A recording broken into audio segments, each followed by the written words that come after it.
So, as you all know, February is Black History Month, and we just... Oh, no. Oh, we're good. Yeah, we yeah. got this. We'll we got this We'll for just take you. it from here. Yeah, Sure. Yeah, Okay. we're Please good. leave. We got it. Off the stage. Thank you. Okay. That feels good. So good. Yes. Good evening, Minnesota. Hi. Y'all are so nice. Okay, so we know that it's a little late, or, if you're from St. Paul, 5 hours past your bedtime. So grab a coffee, sit back, and prepare to be woke. Yeah.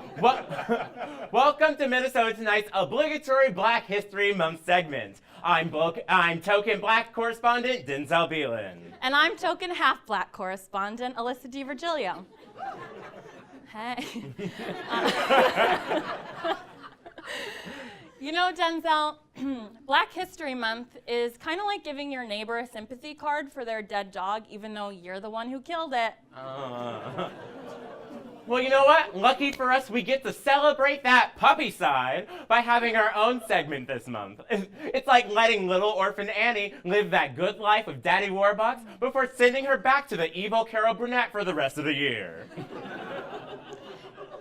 Did you notice that even in Black Annie, or Blanny, that the villain was still a white woman? Oh, yes, I did, Alyssa. I mean, what could be scarier?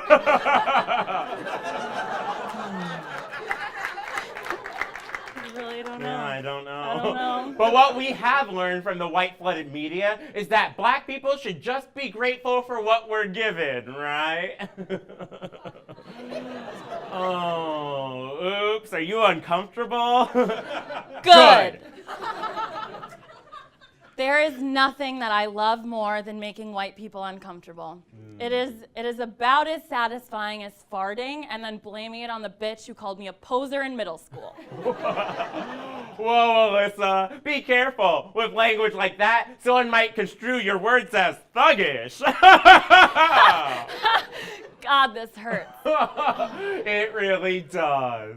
So let's give them a break with the non-threatening parts of being Black, eh? I think I heard the sound of 100 buttholes clenching. Ooh. Music to my ears, D. Here's something that'll make you rethink that post on Nextdoor, Minnesota. Movies! Woo! Black people make the best movies. It's just facts. Just is. I know everyone's super pumped about Black Panther, right? Yeah.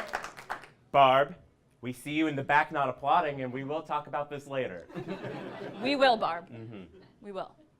But let's not forget about the sensation of Moonlight. Yeah. Moonlight taught us a most valuable lesson. When you make a movie where a white man saves jazz, you will lose!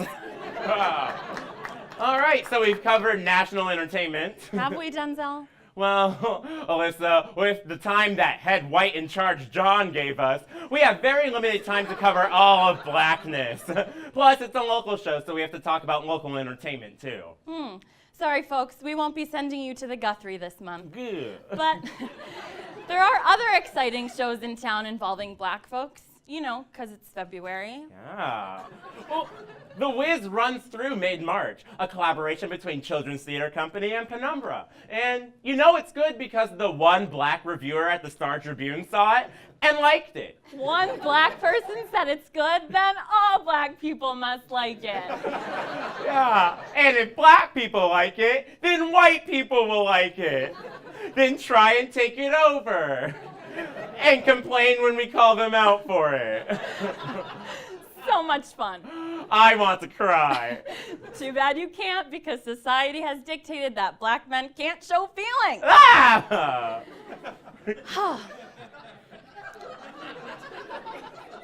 You know what else is just an excellent choice to ease your white guilt?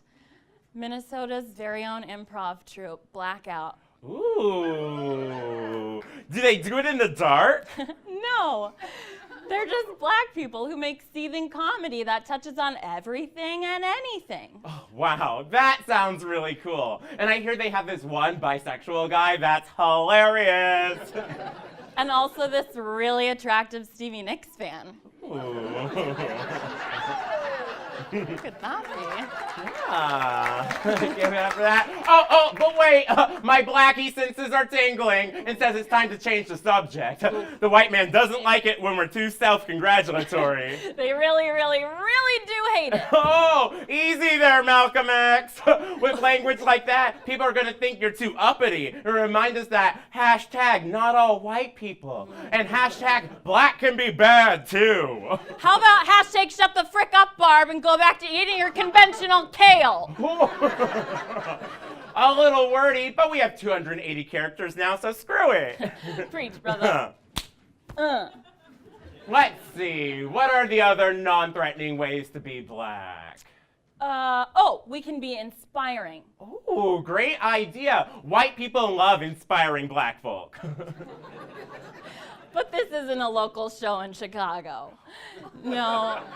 Let's take a look at some of the inspiring black folks throughout history from right here in Minnesota. Ooh, okay, so George Bongo was the first black man born in Minnesota. Brave.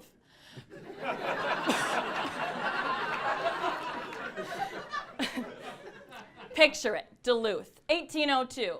That was a Golden Girls reference, in case you didn't get it. Yes, girl, yes. Yeah, we are all about that older white woman whimsy. Isn't that right, Blanche? Sure is, Dorothy. And speaking of white women, Edina was founded 50 years later. Yeah. And coincidentally, that was the same year George Bonga became the first person to go, ugh, Edina. J. Frank Wheaton was the first African American elected to the state legislature in 1898. Oddly enough, he represented the neighborhoods now known as Excelsior, Eden Prairie, and you guessed it, Edina. Ugh, Edina.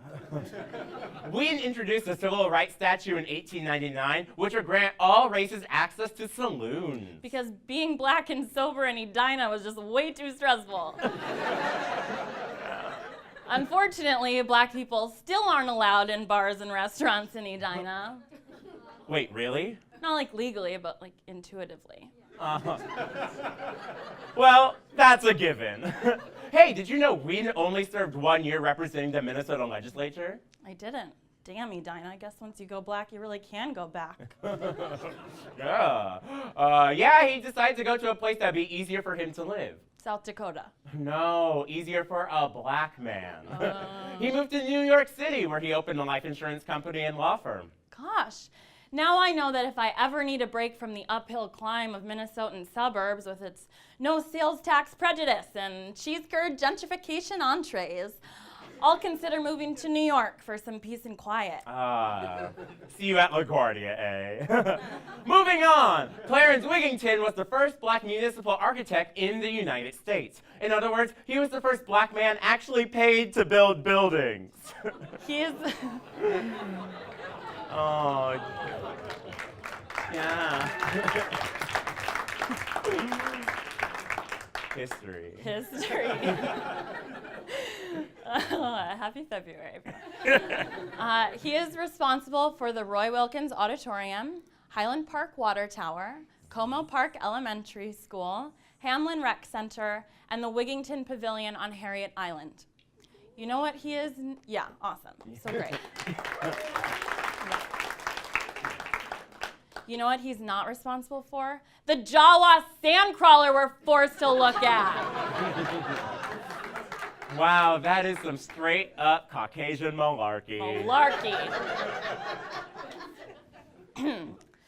Lena O. Smith was the first black female lawyer in Minnesota. She worked in real estate, studied at Northwestern, supported her family, and opened her own practice.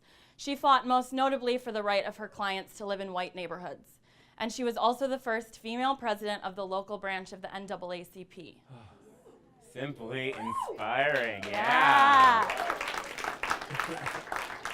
Inspiring is exactly what we were going for. It helps us not to get shot. Sometimes. There are countless examples. But while there are countless more black historical figures from Minnesota, we just don't have the time to cover them all.